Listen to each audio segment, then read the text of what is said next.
बिहार के पूर्व मुख्यमंत्री और विधानसभा में एससी/एसटी समिति के सदस्य जीतन राम मांझी ने एक विवादित बयान दे दिया है। किशनगंज पहुंचे बिहार के पूर्व मुख्यमंत्री जीतन राम मांझी ने बड़ा बयान दिया है। मांझी ने शेरशाहवादी समुदाय को विदेशी बताते हुए कहा कि शेरशाहवादी समुदाय के लोगों ने सीमावर्ती इलाकों में मौजूद गैर मजरूआ जमीन को अवैध तरीके से कब्जा कर रखा है। मांझी ने कहा कि शेरशाहवादी समुदाय के लोग यहां बाहर से आए हैं और जिस जमीन पर अनुसूचित जाति जनजाति के लोगों का अधिकार है उस पर उन लोगों ने कब्जा कर लिया है। मांझी ने कहा कि शेरशाहवादी समुदाय के लोगों को गलत तरीके से जमीन का परमाना बना दिया गया है। मांझी ने कहा कि अधिकारियों को निर्देश दिया गया है कि वो 15 दिनों के अंदर बताएं कि कितने जमीन की बंदोबस्ती हुई। गौरतलब है कि मांझी स्थानीय सर्किट हाउस में अधिकारियों के साथ बैठक के उपरांत पत्रकारों को संबोधित कर रहे थे। इस मौके पर हम पार्टी के जिला अध्यक्ष डॉक्टर शाहजहां सहित अन्य लोग मौजूद थे। सुनिए जीतन राम मांझी कि इतनी ज़मीन है शेड्यूल गर्मजरुआ ज़मीन, वो शेरशाही क्या बोलते हैं शेरशाहवादी परिवार के लोग यहाँ पर बाहर से आए हुए हैं और उस ज़मीन पर जिस पर शेड्यूल कास्ट का कब्जा होना चाहिए उस पर उन लोग कब्जा बना करके रखे हुए हैं, खास करके बॉर्डरिंग इलाका में। और उतना ही नहीं, जो शेड्यूल कास्ट के कब्जे में होना चाहिए वो ज़मीन पर भी उनका कब्जा हो गया है और उसके लिए उनको परवाना बना दिया गया है, उनका रसीद कर दी गई है। That is lapse on the part of the administration जो है उसको भी हम लोग इंडिकेट किया है और मांगा है प्रतिवेदन।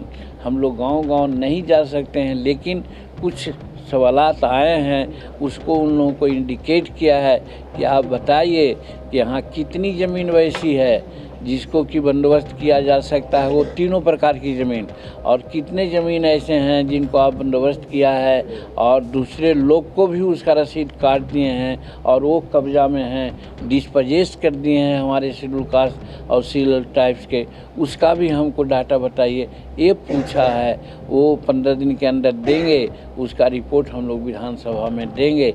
लेकिन इस प्रकार की खामियां हमको मिली है। उसी प्रकार से शिक्षा विभाग का भी है, हमने पूछा है, पीएचडी के बारे में पूछा है, परिवहन डिपार्टमेंट के बारे में पूछा है, आईसीडीएस के बारे में भी पूछा है। तो आईसीडीएस के पदाधिकारी बोलती हैं कि हम नए आए हैं। यहाँ आईसीडीएस में हम लोगों को सूचना मिली है एक आईसीडीएस केंद्र में बाल विकास परियोजना में सामान देने में सेविकाओं से 4-4 हज़ार 5-5 हज़ार रुपया प्रति महीना लिया जाता है। अब अगर यहाँ 500 केंद्र है तो आप जोड़ लीजिए कितना लाख रुपया का बारह न्यारा हो रहा है। इसके बारे में भी हमने कंसर्न जाहिर किया है और कहा है कि इसके लिए ज़रूरत पड़ेगी तो हम लोग एक टीम बना करके जांच करवाएंगे। खास करके जिला पदाधिकारी को कहा है कि आप जांच करवाइए और नहीं होगा तो जो विभाग हमारा है वहाँ राज्य में उनको हम लोग रिपोर्ट करेंगे, वहाँ से टीम आएगी और जांच करेगी। और ये चीज़ सिर्फ किशनगंज में नहीं। इससे पहले वो अररिया भी पहुंचे थे, जहां उन्होंने मणिपुर में हुई घटना पर कहा कि महिलाओं को बिहार में भी नंगा घुमाने की घटना हुई है, उस वक्त क्या हुआ था। उन्होंने कहा कि इस मामले पर प्रधानमंत्री खुद कह चुके हैं कि कार्रवाई होगी। जीतन राम मांझी विधानसभा एससी/एसटी समिति के सदस्य के हैसियत से किशनगंज और अररिया पहुंचे थे, जहां उन्होंने अधिकारियों के साथ समीक्षा बैठक की और फारबिसगंज स्थित आवासीय अंबेडकर छात्रावास का निरीक्षण भी किया।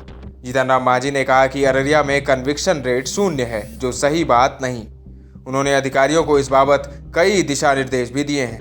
भारत के प्रधानमंत्री ने कंसर्न जाहिर किया कि ये दुखद है, कलंक करने वाला है, देने वाला है और इस पर उचित कार्रवाई होगी। तो हम समझते हैं कि विश्वास किया जाना चाहिए, कार्रवाई होगी। पार्लियामेंट में भी लोग इसको उठा रहे हैं, हम भी उचित नहीं समझते हैं।